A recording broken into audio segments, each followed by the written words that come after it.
பேரன்பிற்குரிய பேராசிரியர் பெருமக்களே, ஏபிடிஆர்பியினுடைய தேர்வு முடிவுகள் வெளியாகி இருக்கிறது. இந்த வீடியோவில் ஒரு சில விஷயங்கள் குறித்து உங்களோடு கலந்துரையாடலாம் அப்படின்னு நான் நினைக்கிறேன்.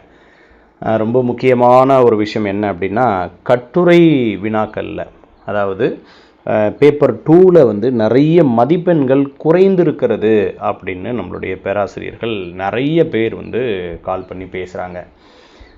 அப்புறம் கொஞ்சம் விபரீதமாகவும் பேசுகிறார்கள். இப்படி நடந்துருச்சு இருக்கலாம், அப்படி நடந்திருக்கலாம் அப்படின்ற மாதிரியான சில குரல்களையும் நம்மளால் கேட்க முடியுது.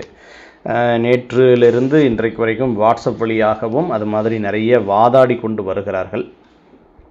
இந்த மாதிரி நடந்திருக்கும் அப்படின்ற மாதிரிலாம் சொல்கிறாங்க. ஸோ பேராசிரியர்கள் கொஞ்சம் பொறுமையாக, கொஞ்சம் நாம் எழுதிய தேர்வை ஒரு மறுபரிசீலனை பார்த்துருந்தோம் அப்படின்னு சொன்னால், அதில் சில குறைபாடுகள் நம்மிடம் இருக்கிறதா அல்லது அவர்களிடம் இருக்குதா அப்படின்றத நம்மளால் சரியாக செக் பண்ணி பார்க்க முடியும். குறிப்பாக இந்த பேப்பர் வேல்யூவேஷனில் சில விதிமுறைகள் ஃபாலோ பண்ணுவாங்க. அந்த விதிமுறைகளில் என்னென்ன விதிமுறைகள் ரொம்ப முக்கியமான விதிமுறைகள் அப்படின்ட்டு நம்ம நறுமலர் அகாடமியில் நம்ம அந்த பேப்பர் 2க்கான பயிற்சி வகுப்புகள் கொடுக்குற போது நிறைய விஷயங்களை நம்ம பேசணும். நூற்றுக்கணக்கான ஆயிரக்கணக்கான கட்டுரைகளை நம்ம என்ன செஞ்சோம் அப்படின்னா, உங்களுக்கு முன்னாடியே பேப்பர் வேல்யூவேஷன்லாம் பண்ணி காட்டணும். எப்படியெல்லாம் பேப்பர் திருத்துவாங்க, எந்த மாதிரியெல்லாம் வரணும், உங்களுடைய பேஜில் எப்படி பேஜ் மேக்கப் எப்படி இருக்கணும், என்ன மாதிரியான பாயிண்ட்ஸ் இருக்கணும், கேள்விக்கு தகுந்தாற் போன்று விடையளித்திருக்கிறோமா அப்படின்றதையெல்லாம் பார்க்கணும் அப்படின்னு சொல்லியிருக்கேன். இப்போ நிறைய ஆசிரியர்கள், பேராசிரியர்கள் என்ன பண்ணுறாங்க அப்படின்னா, சார் எனக்கு வெறும் 6 மார்க் வந்திருக்கு, எனக்கு 0 மார்க் வந்திருக்கு அப்படின்னு இது வரைக்கும் ஒரு 4-5 பேர் கால் பண்ணிட்டாங்க.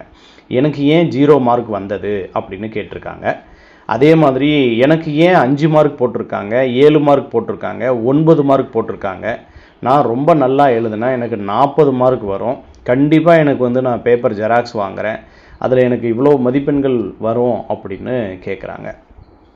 ஸோ இந்த மாதிரியான விஷயங்களுக்கெல்லாம் ஏதாவது ஒரு அடிப்படை என்னவாக இருக்கும் அப்படின்னு சில விதிமுறைகளை சொல்கிறேன். அது சில பேருக்கு கொஞ்சம் கஷ்டமாக கூட இருக்கும். ஆனால் அந்த விதிமுறைகள் என்ன அப்படின்றத இந்த வீடியோவில் நான் சொல்கிறேன். கொஞ்சம் அப்படியே ஃபாலோ பண்ணிக்கோங்க.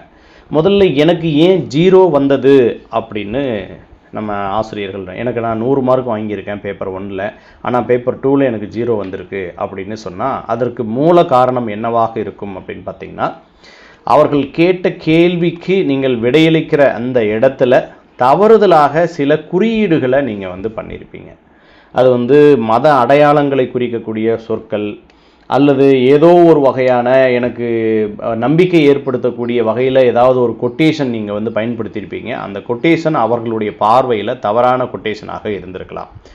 நீங்கள் மேலே வழக்கமாக பிள்ளையார் சொல்லி போட்டு எழுதியிருப்பீங்க அல்லது ஜீசஸ் போட்டு எழுதியிருப்பீங்க. அப்படி இல்லைனா மத அடையாளங்களை குறிக்கிற ஏதோ ஒரு குறியீட்டை போட்டு எழுதியிருப்பீங்க. அது அவர்களுக்கு தவறுதலாக தெரிந்திருக்கலாம். அதுக்கப்புறம் பார்த்தீங்க அப்படின்னா, சில பேர் கேள்வி நம்பர் போடாமல் எழுதியிருக்கலாம். இந்த கேள்வி இத்தனாவது கேள்வி அப்படின்னு சொல்லி நம்பர் போடாமல் எழுதியிருக்கலாம். அப்படியும் இல்லை அப்படின்னு சொன்னாக்க, நீங்கள் ஏதாவது பயன்படுத்த தகாத க்ரீன் இங்கு, இந்த மாதிரி ரெட்டு க்ரீன், இந்த மாதிரி பயன்படுத்த தகாத வண்ண எழுதுகோள்கள் ஏதாவது நீங்கள் அவர்கள் சொன்ன விதிமுறைகளை மீறி பயன்படுத்தி இருக்கலாம். அப்படி பயன்படுத்தி இருந்தீங்க அப்படின்னு சொன்னால் மதிப்பெண்கள் குறைவதற்கான வாய்ப்புகள் இருக்கிறது. மற்றபடி இன்னொன்று இருக்கிறது, ரொம்ப முக்கியமான ஒரு விஷயம் என்ன அப்படின்னா, ஒரு கேள்வி கேட்கிறோம் என்று சொன்னால் அந்த கேள்விக்கு நேரடியான பதில்தான் அவர்கள் எதிர்பார்க்கிறார்கள். நாம் சுற்றி வளைத்து சொல்லுகிறோம் அப்படின்றதுக்காக சில பேர் நேரடியாக பதில் சொல்லுவாங்க, சில பேர் கொஞ்சம் மறைமுகமாக பதில் சொல்லுவாங்க. அப்படி மறைமுகமாக பதில் சொன்னோம் என்று சொன்னால் நிச்சயமாக நமக்கு மதிப்பெண்கள் குறைவதற்கு வாய்ப்பு இருக்கிறது. சில கேள்விகளில் அனலைஸ் பண்ண சொல்லியிருப்பாங்க, 1ஐயும் 2ஐயும் கம்பேர் பண்ண சொல்லியிருப்பாங்க. அந்த முதல் பகுதியையும் 2வது பகுதியையும் நீங்கள் சரியாக ஒப்பிட்டு எழுதியிருக்க வேண்டும்.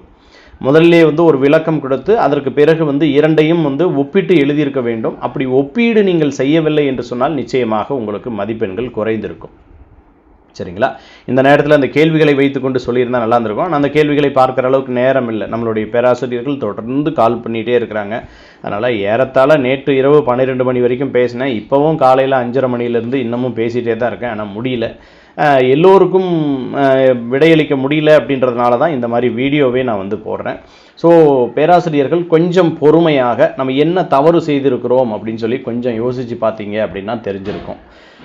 இது வந்து ஒரு அடிப்படை தான். முதல்ல சில பாடங்கள் என்ன முதல்ல ஒரு ஏபிடிஆர்பி கால்பர் பண்ணியிருக்காங்க அப்படின்போது அதில் சில பாடங்களை வந்து நம்ம கற்றுப்போம். நம்ம நிறைய பயிற்சி கொடுத்தோம், கொஞ்சம் நஞ்சம் கிடையாது. ஆயிரக்கணக்கான கட்டுரைகளை திருத்தணும், ஆயிரக்கணக்கில் கட்டுரைகளை திருத்தணும், நிறைய மணி நேரங்களை செலவு பண்ணோம்.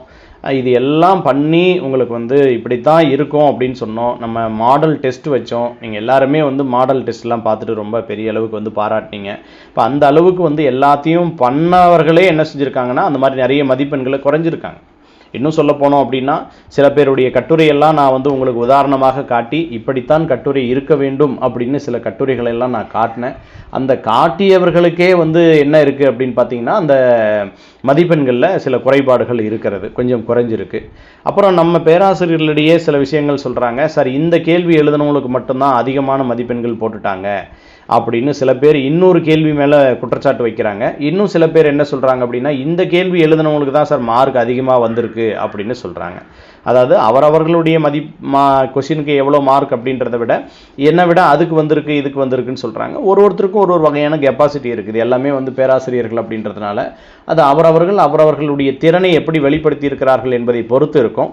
இதில் அவர்கள் கேட்ட அந்த வரையறைக்குள்ளாக குறிப்பிட்ட சொற்கள், அவர்கள் 300 சொற்கள் கேட்டிருக்காங்க அப்படின்னா அந்த சொற்களுக்குள்ளாக அடங்காமல் இருந்திருக்கும். அப்படி இல்லை என்றால் நம் சரியான கீ பாயிண்ட்ஸ் கொடுக்காமல் இருந்திருப்போம். ஸோ இது மாதிரி ஏதோ ஒரு சில தவறுகள் வந்து நேர்ந்திருக்கிறது. என்ன தவறுகள் நேர்ந்திருக்கிறது என்பதை கண்டறிந்து அதிலிருந்து பாடம் கற்றுக்கொள்வது தான் நமக்கான ஒரு புரிதலாக இருக்கும். அதனால் யாரோ ஒருவர் மீது ஒரு குற்றத்தை சொல்லி நாம் இதிலிருந்து விலகி விடுவதோ வெறுத்து போவதோ மனம் உடைந்து போவதோ பேராசிரியர்கள் இதை தவிர்த்து கொள்ள வேண்டும் அப்படின்றதுக்காக தான் இந்த வீடியோவை நான் போடுறேன்.